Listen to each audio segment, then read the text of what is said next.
Hello friends, welcome to BCS वाला. आज आपल्याला पाहायचंय टू डायमेन्शनल ॲरे. मागच्या सेशन्स मध्ये आपण काय केलं होतं? मागच्या सेशन मध्ये आपण काय केलं होतं? How to declare a array, how to accept array for a one dimensional. Okay, म्हणजे आपण कशासाठी केलं होतं सर्व काम? वन डायमेन्शनल ॲरे साठी डिक्लेरेशन पाहिलं होतं. वन डायमेन्शनल ॲरेचं आपण इनिशियलायझेशन पाहिलं होतं. वन डायमेन्शनल ॲरे ऍक्सेस कसा करायचा इलेमेंट, त्यानंतर how to accept element of one dimensional array, ह्या सर्व गोष्टी आपण लर्न केल्या होत्या. आज आपल्याला पाहायचंय टू डायमेन्शनल ॲरे. आता टू डायमेन्शनल ॲरे म्हणजे काय असतो तो नीट समजून घ्या. टू डायमेन्शनल ॲरे यालाच म्हटलं जातं मॅट्रिक्स. मग आता मॅट्रिक्स आला म्हणजे इथं कोणती प्रोग्रामिंग आली? रो आणि कॉलमची प्रोग्रामिंग आली. म्हणजेच कोणती? जसे आपण कोणते प्रोग्राम्स पाहिले होते? पॅटर्नचे, रो आणि कॉलमच्या फॉर्मॅटमध्ये. मग आता टू डायमेन्शनल आले म्हणजे काय आलं तुमचं? नेस्टेड लुपिंगची प्रोग्रामिंग इथे येणार. नेस्टेड लुपिंग म्हणजे काय? का फॉर मध्ये फॉर तुम्हाला यूज करून प्रोग्राम करायचा आहे, किंवा व्हाईल मध्ये व्हाईल यूज करून तुम्हाला काय करायचंय? प्रोग्राम करायचे. कारण दोन लिनियर ॲरे एकत्र येणार आहे. वन डायमेन्शनल म्हणजे एक आणि टू डायमेन्शनल म्हणजे दोन लिनियर ॲरे तुमचे काय येणार आहे? एकत्र येणार आहे. म्हणजे रो आणि कॉलमच्या फॉर्मॅटमध्ये असणार आहे. कसं असणार? For example 1 2 3 4 5 6 7 8 9. म्हणजे काय झालं? एका रोला, फर्स्ट रोला मी 3 इलेमेंट टाकले, म्हणजे एका रोला माझा एक ॲरे, दुसऱ्या रोला माझा पुन्हा दुसरा ॲरे, तिसऱ्या रोला माझा पुन्हा तिसरा लिनियर ॲरे. म्हणून याला टू डायमेन्शन, दोन डायमेन्शन आहे. एक कॉलमची डायमेन्शन असते आणि एक कोणाची असते? रोची. मग याला डिक्लेअर कसं केलं जातं? सो याचं आहे डिक्लेरेशन पार्ट. असं डिक्लेअर करण्यासाठी काय वापरायचं? डेटा टाईप, ॲरेचं नेम, स्क्वेअर ब्रॅकेटमध्ये रोची साईज, रो किती पाहिजे तुम्हाला, आणि दुसरी द्यायची कॉलमची साईज. म्हणजेच काय? का जर तुम्हाला मॅट्रिक्स ऍक्सेप्ट करायचा आहे किंवा टॅब्युलर फॉर्मॅटमध्ये काहीतरी ऍक्सेप्ट करायचंय आणि टॅब्युलर फॉर्मॅटमध्ये तुम्हाला जर डिस्प्ले करायचं असेल रो आणि कॉलमच्या फॉर्मॅटमध्ये, तर तुम्हाला काय वापरायचंय? To dimensional array. मग त्यासाठी काय वापरायचं? डेटा टाईप, ॲरेचं नेम, त्यानंतर रोची साईज आणि कॉलमची साईज. फॉर एक्झाम्पल, आपण एक मॅट्रिक्स डिक्लेअर केला, इंटीजर ए ऑफ 3/3. याचा मिनिंग काय झाला? अ matrix has 3 row and each row it has 3 columns. म्हणजे काय? तुम्ही काय करताय? 3/3 चा एक मॅट्रिक्स तयार करणार आहात, ज्यामध्ये प्रत्येक रोला तुमच्या किती व्हॅल्यू असणार आहे? 3 व्हॅल्यू असणार आहे. म्हणजेच काय झालं? तुमच्या एका रो मध्ये किती कॉलम तयार होतील? तुमचे 3 कॉलम तयार होतील. मग 3 कॉलम तयार होणार, मग ते कसे होणार? तर मग पहा त्याचं इनिशियलायझेशन कसं होतं. इनिशियलायझेशन करताना आपण काय देणार? डेटा टाईप, ॲरेचं नेम, रोची साईज, कॉलमची साईज इक्वल टू. आता इथे कसं देतात पहा. इथे पहिला रोची व्हॅल्यू म्हणजे व्हॅल्यू 1, व्हॅल्यू 2, व्हॅल्यू 3, या पद्धतीची तुमची पहिल्या रोची व्हॅल्यू. त्यानंतर कॉमा देऊन दुसरा रो, पुन्हा त्याची व्हॅल्यू 1, व्हॅल्यू 2, डॅश डॅश. अशा पद्धतीने तुम्ही काय करणार? मल्टिपल रो क्रिएट करणार आणि कम्प्लीट करणार. म्हणजे काय केलं? तुम्ही काय सांगितलं?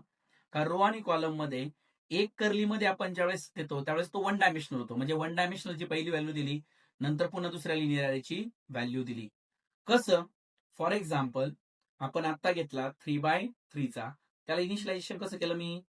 1, 2, 3, 4, 5, 6, 7, 8, 9. मग याचा मिनिंग काय झाला? का याचा मिनिंग झाला माझा मॅट्रिक्स कसा असणार आहे? 1 2 3 4 5 6 7 8 9. म्हणजे मी सांगितलं काय? का फर्स्ट रोला माझ्या 3 व्हॅल्यू असतील, सेकंड रोला गेला का 3 व्हॅल्यू असतील, थर्ड रोला गेल्यावर तो 3 व्हॅल्यू माझ्या कंडक्ट करेल. ओके, सो ह्या व्हॅल्यू दिल्या. पण आता कसं आहे? टू डायमेन्शन आहे. मग टू डायमेन्शनचा इलेमेंट कसा ऍक्सेस करायचा? कारण वन डायमेन्शन असेल तर आपण ए ऑफ 2 एवढाच इलेमेंट ऍक्सेस करतो. मग मला जर ह्या 5 एलिमेंट ऍक्सेस करायचा असेल तर तो कसा करणार?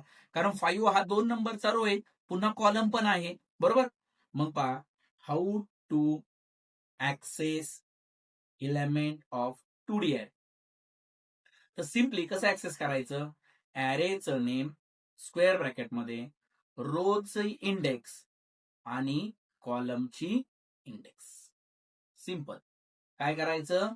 रोची इंडेक्स आणि नंतर काय द्यायची? कॉलमची इंडेक्स. फॉर एक्झाम्पल आपण इथे ऍक्सेस केला ए ऑफ 2 1. 2 1 म्हणजे काय? It means second index of row and first index column. म्हणजेच काय? अबो मॅट्रिक्स फ्रॉम अबो मॅट्रिक्स व्हॅल्यू इज किती येणार? सेकंड नंबरचा रो. अॅरे कुठून चालू होतो? 0 पासून, म्हणजे हा 0 नंबरचा रो, हा 1 नंबरचा रो, हा 2 नंबरचा रो, म्हणजे लास्ट रो आला. त्यामध्ये कितवा कॉलम? फर्स्ट. फर्स्ट म्हणजे हा नाही येणार. हा कोणता कॉलम झाला? हा 0 कॉलम. फर्स्ट म्हणजे कोणता कॉलम? 8. म्हणजे हे झालं तुमचं व्हॅल्यू किती आली तुमची? 8. कारण आपण अॅरे स्टार्ट झाल्यापासूनच पाहिलेलं आहे का अॅरेची इंडेक्स चालू कुठून होते? 0th प्लेस पासून. त्यामुळे तो 1 डायमेन्शनल जरी असेल किंवा मल्टी डायमेन्शनल जरी असेल किंवा 2 डायमेन्शनल जरी असेल, कोणत्याही टाईपचा जरी अॅरे असेल तरी पण त्याची इंडेक्स कुठून चालू होणार तुमची? 0th पासूनच स्टार्ट केली जाईल. ओके. हा झाला माझा अॅरेचा एलिमेंट, मॅट्रिक्सचा एलिमेंट कसा गेट करायचा. बट मी आता जर प्रोग्राम केला आणि प्रोग्राम करतानाच मी जर अॅरे इनिशियलाइज केला, तर मल्टिपल टाइम जर मी प्रोग्राम रन केला, तर मला जर डिफरंट व्हॅल्यू पाहिजे असतील तर मला काय करावं लागतील? प्रत्येक वेळेस इथं मॅन्युअली व्हॅल्यू चेंज करावं लागतील. मग मला हे करायचं नाही. मग काय करता आला पाहिजे? युजरकडून मॅट्रिक्स कसा ऍक्सेप्ट करायचा आणि कसा डिस्प्ले करायचा हे पण आपल्याला कळणं गरजेचं आहे. मग आता पहा, त्याचा एक सिंपल डेमो प्रोग्राम पाहू, ज्यामध्ये तुम्हाला क्लिअर होईल. प्रोग्राम काय असणार? Write a program to accept 3x3 matrix and display it. Simple. काय सांगितलं त्यांनी? एक 3x3 चा मॅट्रिक्स ऍक्सेप्ट करा आणि त्याला काय करा? डिस्प्ले करा. असा प्रोग्राम त्यांनी सांगितलाय. मग आपण काय केलं? Hash include stdio.h main start केलं. 3x3 चा फिक्स सांगितलेला आहे, त्यामुळे मी एक अॅरे घेतला ए ऑफ 3x3. का 3x3 घेतलं? कारण त्यांनी सांगतानाच मॅट्रिक्स कोणता सांगितलेला आहे का? मॅट्रिक्स घ्या 3x3, म्हणजे 3 रो 3 कॉलम सांगितले. त्यानंतर मी एक आय आणि जे घेतो. कशासाठी घेतो? कारण मला रो साठी एक लूप लागणार आहे आणि कॉलम साठी एक लूप लागणार आहे. सो मला पहिल्यांदा अॅरे ऍक्सेप्ट करावा लागेल. मग मी काय म्हटलं? Print F enter the matrix. मग मॅट्रिक्स ऍक्सेप्ट करताना काय करावं लागेल मला? माझा पहिला रो चालू झाला, बरोबर? पहिला रो चालू झाला का लगेच व्हॅल्यू नाही ऍक्सेप्ट होणार. पहिला रो चालू झाल्यानंतर त्यामध्ये मला 3 कॉलम ऍक्सेप्ट करायचे. मग आता पहा मी काय केलं? For I equal to 0, I less than 3, I plus plus. म्हणजेच काय केलं? मी एक हे असं लूप घेतलं जे कोणाला रेफर करणार? Refer for row. म्हणजेच काय? आयची व्हॅल्यू 0 आहे, म्हणजे काय चालू झाला माझा? 0 नंबरचा रो. आता 0 नंबरचा रो चालू झाल्यानंतर कॉलम किती कंप्लीट झाले पाहिजे?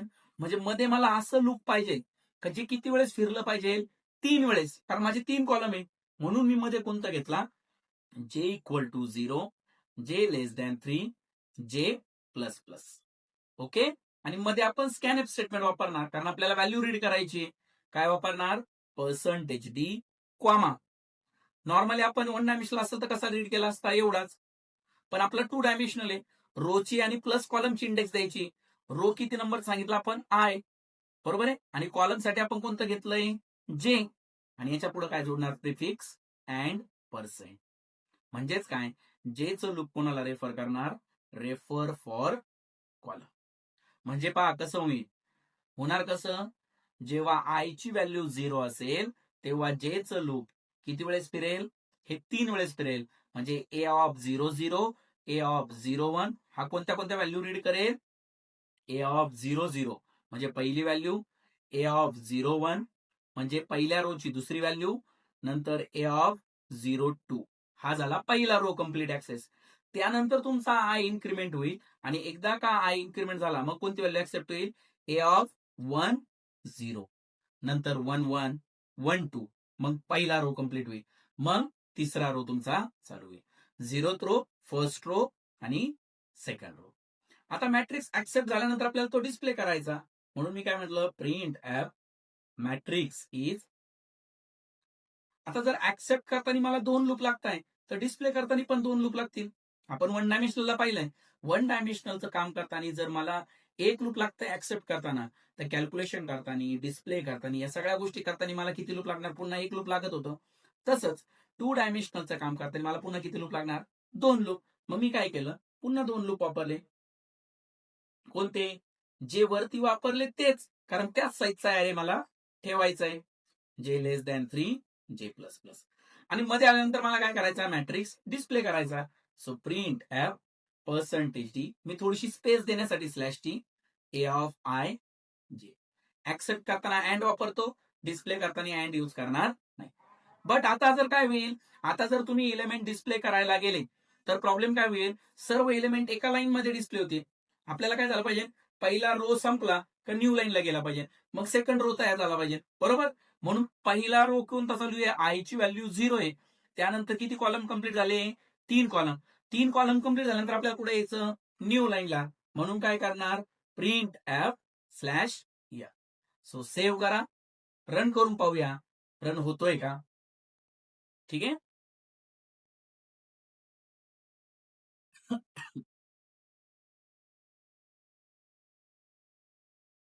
ठीक आहे, मी एलिमेंट टाकतो 1 2 3 4 5 6 7 8 9.